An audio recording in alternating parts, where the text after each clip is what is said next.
On the 4th of September 2020, Chelsea signed a talented and young midfielder for a fee of £62 million, with add-ons bringing it to £71 million in Kai Havertz. This made him the second most expensive signing for Chelsea at the time, just behind goalkeeper Kepa Arrizabalaga. Now, 3 years later, Arsenal have signed Kai, paying Chelsea £67.5 million, despite Havertz not showing too much to warrant another fee like that. So, in today's video, I'm going to discuss why, despite what most people think, why I think Kai Havertz will come good for Arsenal and prove why Arsenal showed so much faith in him. So what's going on, everyone? You're listening to Gunner Central here. I hope you're all doing well. When Chelsea signed Kai Havertz, there was a tremendous hype around him. Signing for Chelsea at just 21 for that high of a fee, of course, brought a lot of eyes onto him. The former Bayer Leverkusen wonder kid who had come through their academy had already played 150 games for Leverkusen, scoring 46 and assisting 31 in those games. So when Chelsea bought him, he was already a decently experienced player at the age of just 21. Now, at the time, yes, some people thought it wasn't overpay, but after getting 18 goals and 9 assists and having some breathtaking performances the season prior for Leverkusen, it was more than understandable why Chelsea paid what they did to get the German in the club. His first season was really good when you look back at it. He finished the campaign with 9 goals and 8 assists in 45 games for Chelsea.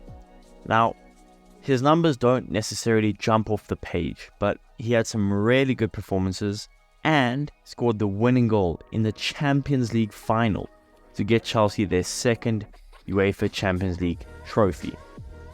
Despite his somewhat lackluster individual numbers, there was so much hope for what Havertz would be capable of achieving in the future. So, the next season, which was his second season for Chelsea, he did do a little better. He scored 14 goals and assisted 6 in 47 games for Chelsea.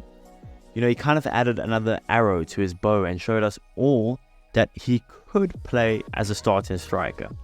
He's not just your average attacking midfielder. He occasionally also played at left wing for Chelsea, showing his versatility. But, despite playing striker most of the season and scoring a decent amount of goals, it was quite clear that he wasn't best suited to play as that striker week in and week out. He missed some glorious chances and his movement just didn't look right as a number 9. But again, Chelsea had a reasonably successful season his second season. They won the FIFA Club World Cup, the UEFA Super Cup, and they only just lost on penalties against Liverpool in both the FA Cup and Carabao Cup finals. So, despite all this success that he was experiencing with Chelsea, there were murmurs of concern creeping up for Havertz. He just wasn't looking like the player, like the £72 million player that Chelsea thought they were getting. Because of his versatility, it was hard for Chelsea to pinpoint the best exact position for Kai. This problem became extremely apparent the next season. Kai Havertz made appearances on both wings, as a starting striker, as a joint striker, and as an attacking midfielder. He mightily struggled during the season, his third season that is. He played 47 games in his third season, yet only scored 9 goals in all competitions and got 1 measly assist, just 1. Kai Havertz was struggling, no doubt about that. I think the thing is, no one knew his best position, and his complete inconsistency really killed the Blues. He would have one amazing game where he absolutely played well, maybe scored 1 or 2 goals, really looked sharp. But then he'd follow that up with 3 or 4 absolute stinkers. At the end of the season, most Chelsea fans thought it was maybe time for Kai to leave. This is where his transfer to Arsenal comes in. I think I can speak for most of us Arsenal fans when I say that Arsenal signing Havertz caught me off guard, to say the least. Look, I know we needed a player to come in to replace what Xhaka did for us, but I would have never, ever expected us to go out and sign Kai Havertz. I think also the fact that Arsenal paid £67.5 million. It just made it even more, I don't know if uncomfortable is a word, but like I don't know what we're doing. I don't know what we're doing. Kai Havertz he's young at the age of just 24. He's versatile and he can absolutely be amazing on his day. No doubt about that. But he lacks consistency, clinical finishing, and even sometimes he seems to lack a defensive tenacity that would require him to pull off the role that Granit Xhaka absolutely bodied last season. Now, after giving it some thought, here are my thoughts about this whole Havertz situation. Havertz is a really good player. He's extremely good when representing his country, scoring 13 goals in 37 games for the Germans. And on paper, you can see what Arteta's going for with this signing. You know, Havertz is a player that has performed in the biggest games. He's young, he brings height to the team. He can really be a good player when running in behind the defense. That's when he's onside. But when he's in the right system, he can flourish, no doubt about that. I mean, we saw that at Leverkusen, we saw that at times at Chelsea as well. So there's a lot of positives when talking about Havertz's game. But there's definitely work that'll have to be done by Arteta and the coaching staff to get the best out of Havertz. First of all, his position. He needs to be given a position that doesn't change what the team does and complements Kai at the same time. What is that position? I don't know. This is why I'm not a manager. This is why I'm just talking to you guys on YouTube. I'm not a manager. I don't know.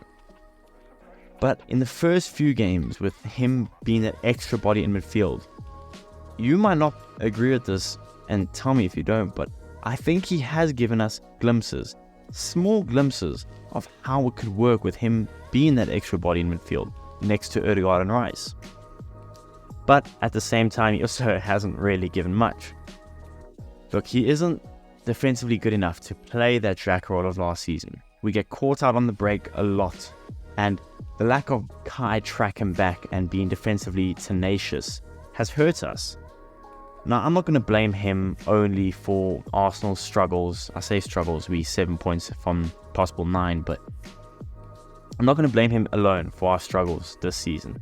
Because, let's be real, no one in the team has really lived up to what they're capable of. Maybe besides Nketiah and even Fabio Vieira for performance. So I'm not going to go into all this tactical depth and stuff, but what I will say is, I think if Arteta, and that's a big if, right? If Arteta can find Havertz, his position, and the best way for Havertz to work in the team without being a detriment to others and having to bench players that should be starting and changing the whole way we perform, if we can just find Havertz that position or that role, then I honestly believe Havertz will most certainly be a problem, and not for us. He'll be a problem for other teams. I truly believe that. But like I said, it's a big if. Will it happen? I like to think so, but we never know. Look, and this is not even mentioning the fact that Havertz is very much a player that depends on confidence and support. And like I said, this is a big if. If we can get Havertz firing, get him confident, get him working hard for the team, he could work out. But do I think Havertz is going to work out for Arsenal in the long run? Weirdly, yes. Weirdly, I do think he will. I don't know if I'm just being ignorant and hopeful or something. Look, I probably am. But I really can see a world where Havertz works really well within this team, really well within this system. Yeah, I don't know. It's a big ask. Maybe I'm just being very hopeful right now. But yeah, I'd love to know, with all this being said, I would love to know where you guys stand on this Havertz transfer. Do you think he'll succeed at Arsenal? If not, then why? And I'll see you guys in the next one.